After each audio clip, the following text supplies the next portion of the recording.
we're talking about how to stay fresh in everyday life. And we're coming from John chapter 15, and I hope you'll read the entire chapter, but especially, I think it's John 15, verse 1 through verse 17. So please refer back that as I talk in the next few weeks. So we're talking about acts of abiding over and over again. In chapter 15, Jesus says, abide in me, abide in me, abide in me. I think 8 or 9 times in those 17 verses. So that means to remain in, to stay in. But we're looking at some acts, some things that we can do to make sure we are abiding. Last week we said the first act of abiding is an act of hearing.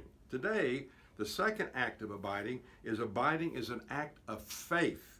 If you go to Hebrews chapter 11, which is a great chapter in the book of Hebrews, it says in verse 1, now faith is the assurance of things hoped for, the conviction of things not seen. Let me read it again. Now faith is the assurance of things hoped for, the conviction of things not seen.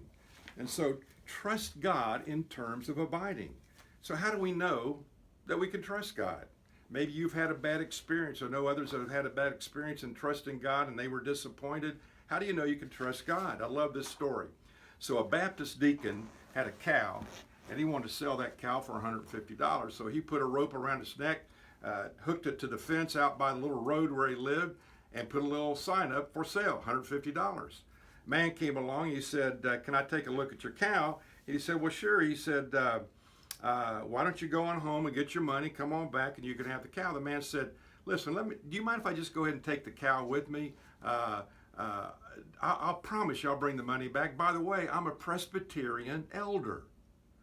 And so the old boy thought for a second. He said, well, I guess so. So he gave him the rope and the cow, and there they went. That night he was having dinner with his wife, the Baptist deacon, and he looked at his wife and he said, sweetheart, he said, what's a Presbyterian elder? His wife looked at him and said, I don't know for sure, but if it's the same thing as a Baptist deacon, you just lost a cow. Boom. And so we fear he won't deliver. We fear he won't come back and do what he says he'll do. Listen to this. The first law of airplane wing walking is never leave hold of something until you get hold of something else. You need to think about that. So how will you know if you can trust God? Trust God. Trust God and find out he will always come through. You think about that.